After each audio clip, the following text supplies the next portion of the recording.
There are 2 points. 41. There are 2 points. One is A, radius R. इसका radius R है और इसमें current I flow हो रही है I. Okay. There is a coil B of radius 2R. This is 2R और इसमें current flow हो रही है 2I. Then ratio of magnetic field BA and BB ये कितना होगा? तो BA upon BB इसको हमको निकाल के बताना। तो magnetic field at the centre of A coil कितना होता है? U naught I upon 2R।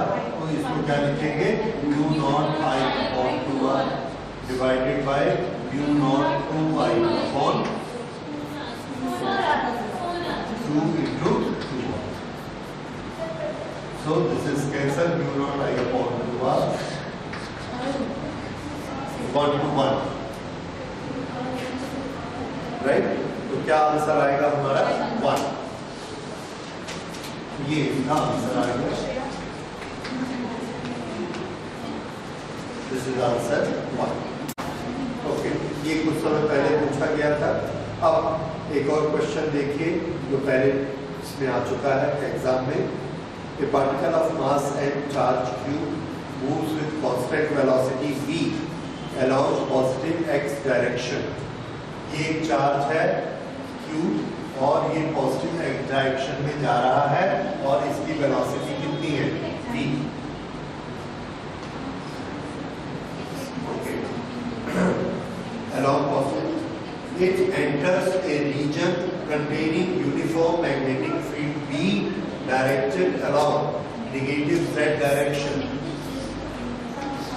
ये इस एरिया में एंटर करता है और इसमें magnetic field negative z direction में है। नेगेटिव z डायरेक्शन किधर होती है?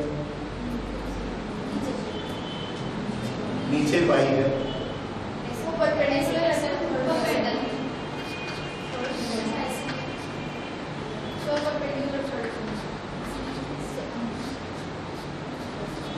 Z किधर होगी?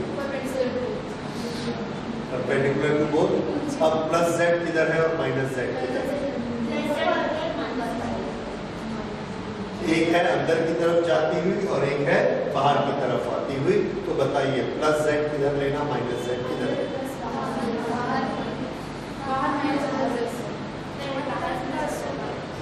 राइट। तो आप दोनों विचार रखते हैं, अंदर भी प्लस हो सकता है, बाहर भी हो सकता है। तो इसे आप कैसे याद करते हैं? कुछ मैथमेटिक्स में पढ़ाया गया नहीं होगा जरूर। पॉजिटिव z एक्सिस किधर ली जाती है?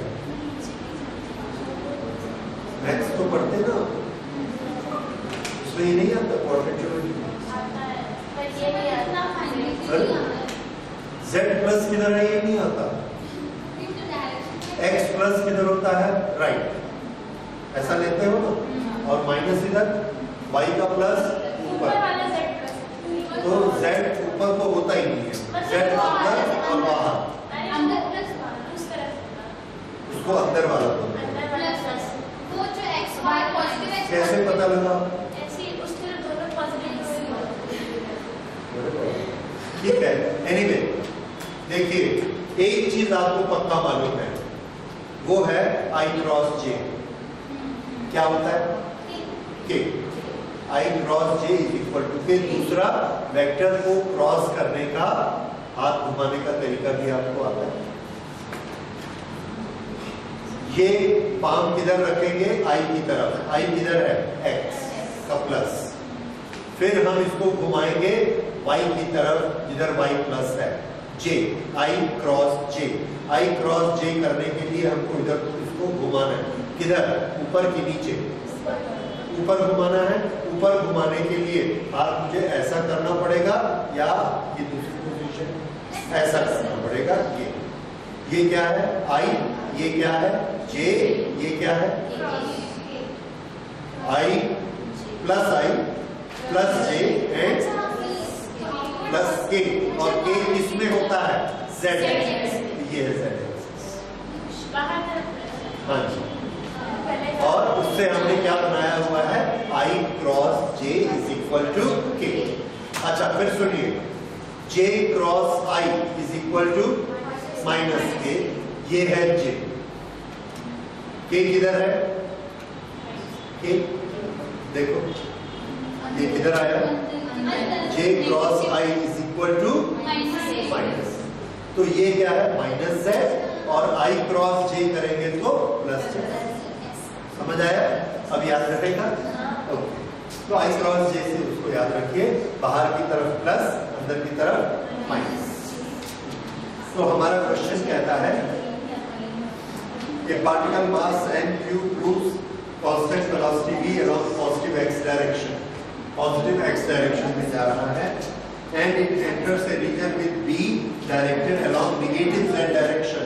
negative z डायरेक्शन किधर होगी, अंदर की तरफ, इसलिए हम यहाँ पर ऐसा बनाते हैं।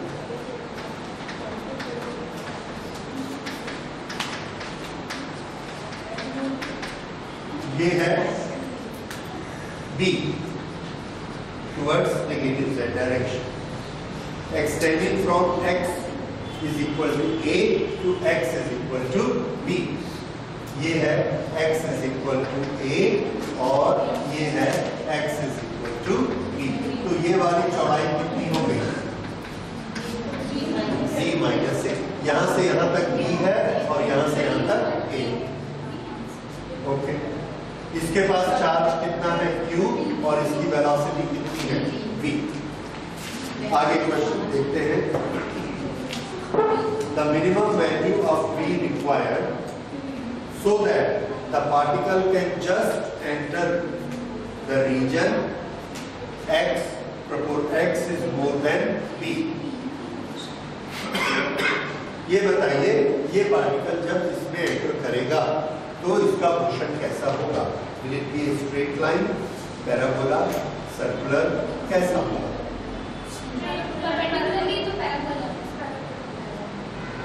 पैराबोला। और किसी को डाउट? आप लोग कल एग्जाम देने जा रहे हैं मैडम? स्ट्रेट है ना?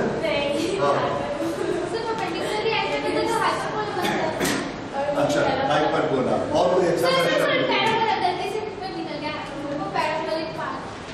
सुनिए, ओके ओके, मैं एक सिंपल चीज पूछता हूँ, मैंने चार्ज पार्टिकल एंटर से magnetic field, what does it do? Direction change होती है, और अगर हम इसको छोड़ दें तो किस डायरेक्शन में जाएगी?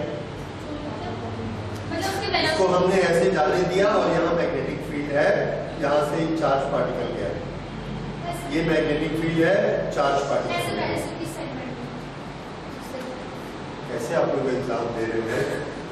ये चार्ज पार्टिकल ऐसे जा रहा है और यहाँ मैग्नेटिक फील्ड है। ओके, आपको याद दिलाता हूँ, ये यहाँ से ऐसा पढ़ा नहीं, साइक्लोट्रॉन में क्या पढ़ते हो आप? कोई भी चार्ज पार्टिकल मैग्नेटिक फील्ड में एंटर होता है तो क्या करता है, सर्कुलर पाथ बनाता है, सर्कल में घूमता है। ये याद नहीं? आप लोग कैसे तैयारी कर रहे हैं एग्जाम के लिए? When a charged particle enters a magnetic field, it starts making a circular path around the direction of magnetic field। ये मैग्नेटिक फील्ड है, ये चार्ज पार्टिकल गया, ऐसा घूमना शुरू कर देगा। और इसी का ही तो आपने रेडियस निकाला। रेडियस किसका निकाला था? Centripetal force, that is mv²/r is equal to qvb। तो ये qvb क्या है? Force on the charge particle. mv²/r क्या है? वो आपने किया बिना सोचे। तो क्या सोचा? अगर सेंट्रीपिटल फोर्स लगता है तो पाथ कैसा होगा? सर्कल। तो चार्ज पार्टिकल हमेशा कैसा मूव करता है? सर्कल। तो this will start making a circle. अगर ये सर्कल बनाना स्टार्ट करता है तो वो सर्कल ऐसा भी हो सकता है और वो सर्कल ऐसा भी हो सकता है। अब आप मुझे बताएंगे कि ऊपर वाला सर्कल के नीचे वाला सर्कल, थोड़ा हाथ को कष्ट लीजिए। ओके सर्कुलर होगा, लेकिन अब आप ये बताइए कि ये ऊपर या नीचे, इसको आप कैसे पता लगाएंगे? अगर यही हमारे क्वेश्चन का पार्ट है कि यहाँ पर इन्होंने दो कर्व बना दिए और बोला कि बताओ ऊपर वाले कर्व में जाएगा कि नीचे वाले में जाएगा, तो आप कैसे निकालोगे? हाथ को सेट करना आता है? जल्दी करिए, ये तीनों फिंगर सेट करो 90 90 90। ये वाली किधर रखनी है? बी की तरफ। बी कहाँ है? यहाँ पर अंदर, ये बी, ठीक है। ये किधर रखनी है? जिधर चार्ज मूव कर रहा है, चार्ज इधर मूव कर रहा है तो बी इधर रखे इसको ऐसा, चार्ज इधर चला गया। अब बताइए ये चार्ज की डायरेक्शन है, ये फोर्स की डायरेक्शन, तो चार्ज पर फोर्स किधर लग रहा है? अगर नीचे फोर्स लगेगा तो वो नीचे मुड़ेगा कि ऊपर? नीचे। पॉजिटिव चार्ज किधर मुड़ेगा? नीचे। इसलिए ये चार्ज यहाँ से ऐसे है, और ये जो कर्व है ये क्या है? सर्कल। दोनों चीजें समझ में आए? When the charged particle enters a magnetic field, it makes a circular path and comes here. अब इन्होंने ये किया है, it just enters the area beyond B, यानी यहां से आते आते जस्ट ऐसा आता है, बस जस्ट टचेस इट, यानी यहां पर ये क्या बन गई है? टेंजेंट। यहीं तक ये आता है, ये यहां पर टेंजेंट बन गई है। अब इसके बाद अगला इसका अगला नेक्स्ट पूछा क्या है? What is the minimum value of V? V की वैल्यू हमसे पूछी गई है। V की वैल्यू आप कैसे निकालेंगे?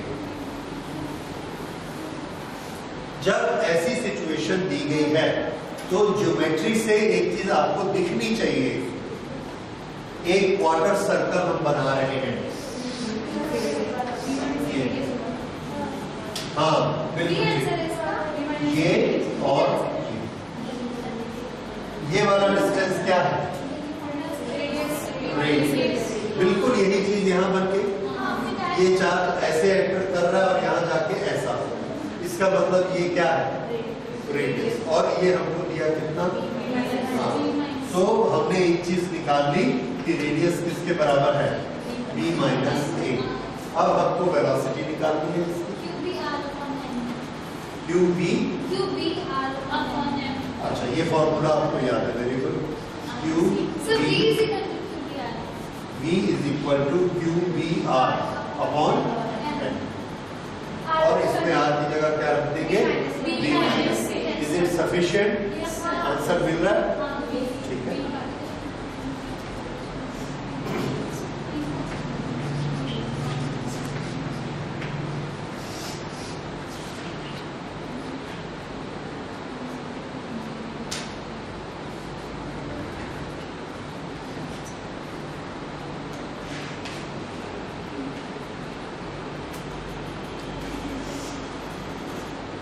पूछा जा रहा है, एक चार्ज पार्टिकल मैग्नेटिक फील्ड में घूम रहा है, वर्क डन कितना होगा? उसके चार एक्सप्रेशन दिए। तो फोर्स किधर लगता है? Centripetal force. डिस्प्लेसमेंट किधर होता है? Tangential. So when the displacement and force are at right angle to each other, how much is the work done? Answer 0।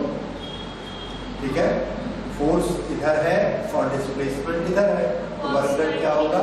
Force into displacement into cos theta, cos 90 is 0, so the work done is 0।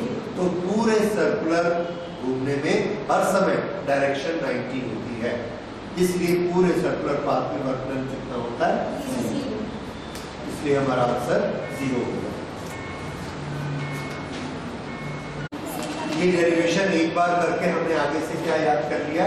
That magnetic field is not doing any work on the moving charge particle. ठीक है, ये उस पर कोई काम नहीं करता, because the displacement is not in the direction of force. अब इसके बाद इसलिए बाकी जितने भी एक्सप्रेशन दिए हैं that we will not take care, it is only C. Next question देखिए। हाँ जी, देखिए ये कुछ साल पहले आया था यह पहले में, 2 long conductors carrying current I1 and I2, इनके बीच का डिस्टेंस है d, ओके, और इनके बीच में फोर्स लग रहा है F। क्या हमको इसका फॉर्मूला मालूम है? यस, बोलिए। F इज इक्वल टू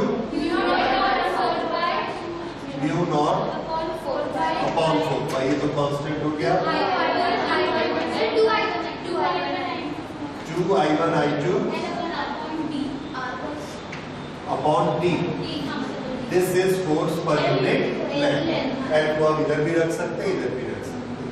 ये हो गया फोर्स इन दिस केस। अब इन्होंने सिचुएशन चेंज की है, okay, current in one of them is increased 2 times, 2I1, okay, and the direction is reversed. Direction जो यहाँ ऐसी थी, इसकी डायरेक्शन रिवर्स कर दी। The distance is also increased to 3D. 3D. I2. What will be the new value of force? Yes. Now F2 upon L is equal to mu naught upon 4 pi, और ये कितना हो जाएगा 2 into 2I1, I2 वैसा ही रहेगा और distance 3। इन दोनों को डिवाइड कर देंगे, what do we get? F2 upon F, F2 upon F is equal to, इसको इससे डिवाइड किया, कैंसल, बाकी सब d d cancel, I1 I2 cancel, okay, कितना आया आंसर? माइनस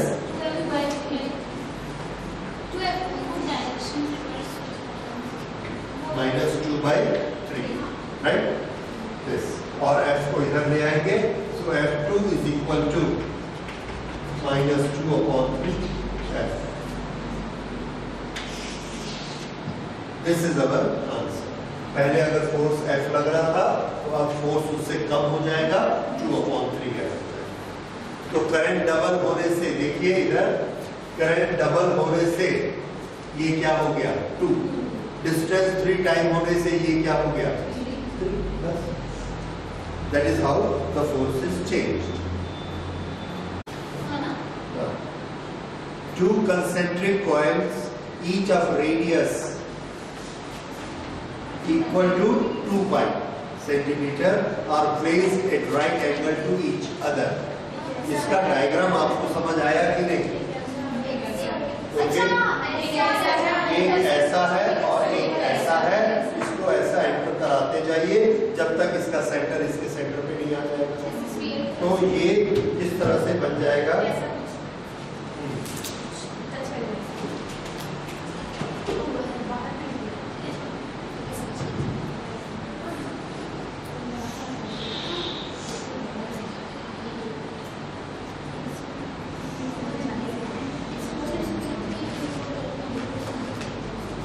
ये 2 कॉइल्स हैं, दोनों का सेंटर एक ही जगह है, एक ऐसी है और एक ऐसी है, एक दूसरे पे कितना एंगल बनाते हैं, राइट है।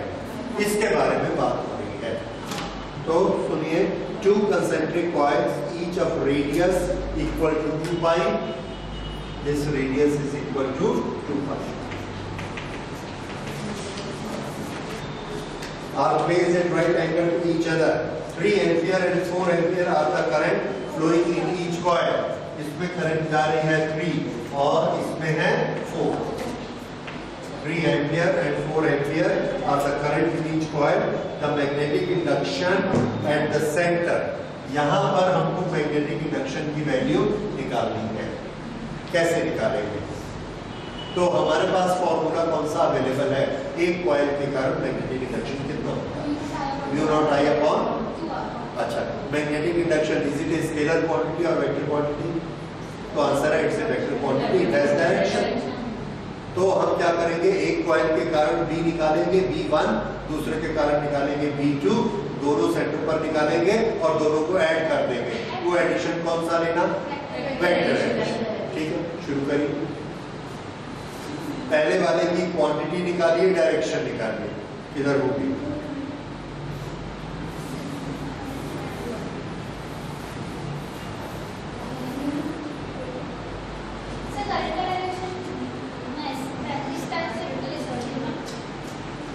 करंट का डायरेक्शन देखिए, हम एक कॉइल ऐसी ले रहे हैं और एक ऐसी ले रहे हैं, इसमें करंट ऐसे फ्लो होती है।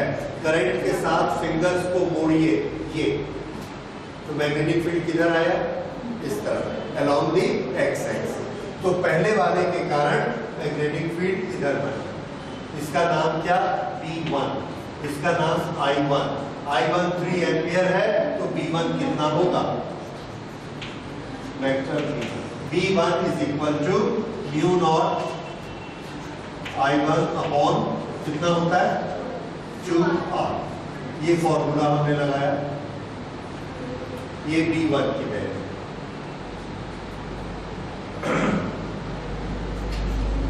B2 is mu naught I2 upon 2R।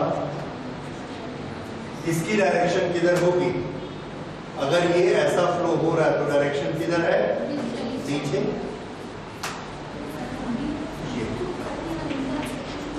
ये B1 और B2 एक दूसरे के साथ कितना एंगल बनाते हैं, 90 डिग्री। तो इसका रिजल्टेंट कितना होगा, resultant B is equal to B1 square plus B2। ये रिजल्ट है।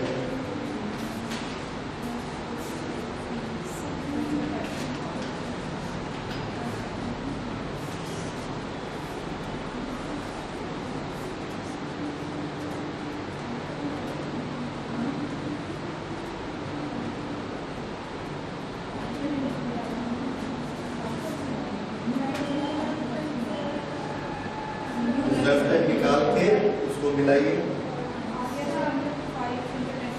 हाँ, क्या आंसर आता है, okay.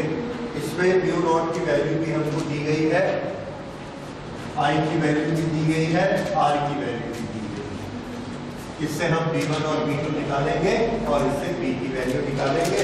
And the right answer, कौन सा right answer, C, 5 into 10 to the power minus 5। Mu naught की वैल्यू आपने क्या यूज की है, 4 पाई into 10 to the power minus 7। ये वाली वैल्यू हमने यूज की और उससे B की वैल्यू दिया। बाकी मैथमेटिकल कैलकुलेशन आप कर सकते हैं। Two identical conducting wires AOB, COD are placed at right angle to each other। ये AOB and COD are placed at right angle to each other। The wire AOB carries an electrical current I1।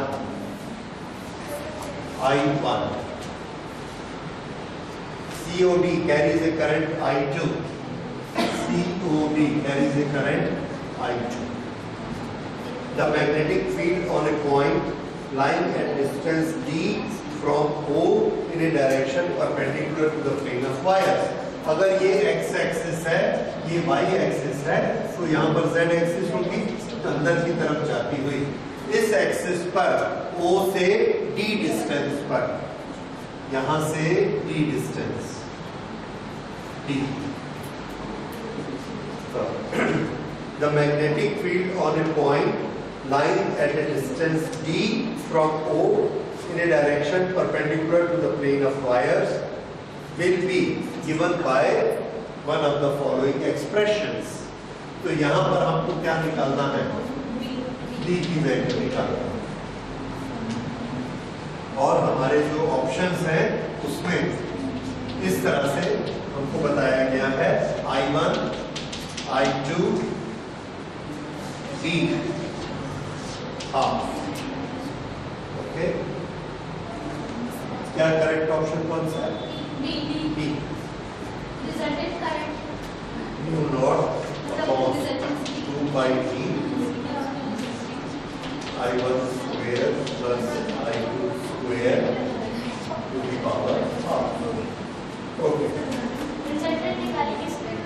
इसमें भी resultant निकालेंगे, किसका?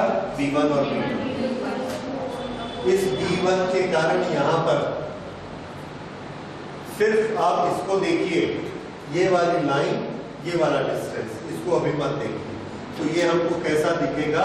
That there is a straight conductor carrying current and there is a point at distance d। बस। तो यहां पर इसका formula आपको याद आना चाहिए। ये कितना होता है? स्ट्रेट कंडक्टर के कारण d डिस्टेंस पर mu naught I upon 2πr, यहाँ हो जाएगा mu naught I upon 2πd। तो यहाँ पर b किसके कारण? AB के कारण बना mu not I1 upon 2πd। अब इसकी डायरेक्शन बताइए, ये है y और ये है z, तो उसकी डायरेक्शन किधर बनेगी? x। क्या आप हाथ से निकाल सकते हैं कि मैग्नेटिक फील्ड किधर बनेगा? कौन सा हाथ यूज करेंगे, राइट की लेफ्ट? Right hand. B निकालने के लिए राइट हैंड, फोर्स निकालने के लिए लेफ्ट हैंड। ओके, तो हमको अभी B बनाना है।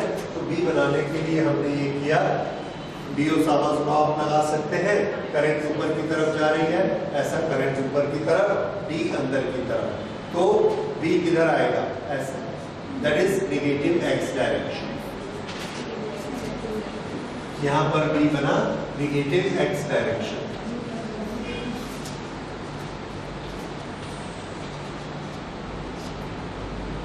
ऐसा लिखेंगे, या हम इसको माइनस I लिख सकते हैं। क्या लिख सकते हैं? Minus I। वो इसको डायरेक्शन देगा, राइट। अब उसके बाद बताइए B due to COD, B due to COD।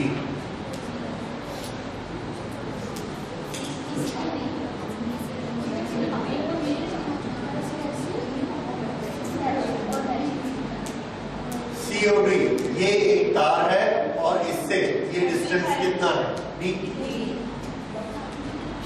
अरे कुछ गड़बड़ हो रही है। No, D। ठीक है, परपेंडिकुलर डिस्टेंस D है। अगर ये परपेंडिकुलर डिस्टेंस D है तो इसके कारण मैग्नेटिक फील्ड कितना होगा?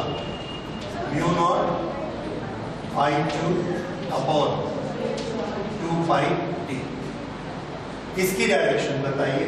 फिर से राइट हैंड हमने लिया, ये करंट की डायरेक्शन ऐसी है, D ऐसा अंदर की तरफ है, तो ये आगे मैग्नेटिक फील्ड की डायरेक्शन कौन सी? Y की तरफ। कौन सा? प्लस की माइनस? प्लस। फिर से सुनिए, करंट किस तरफ है? X। D किधर है? Z।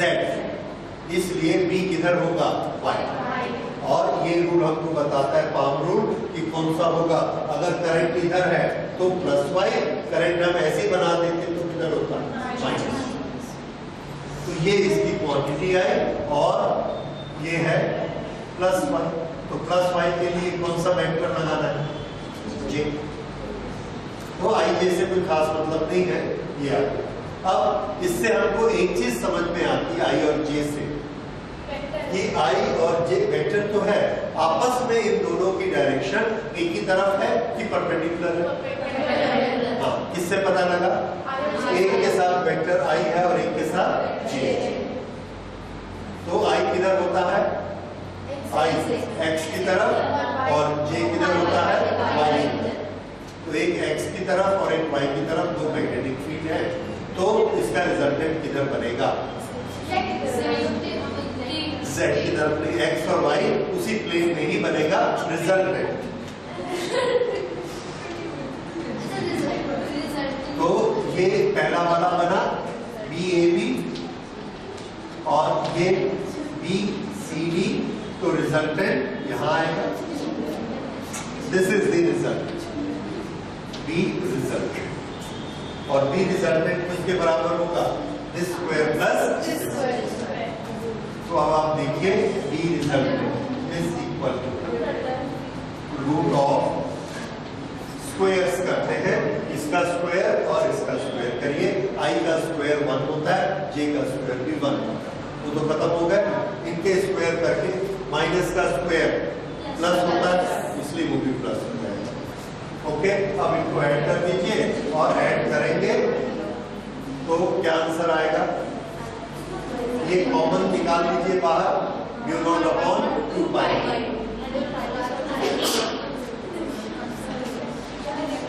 Mu not upon 2 pi D, ये वाला पोर्शन बाहर आ जाएगा और अंदर बचा I1 स्क्वायर प्लस I2।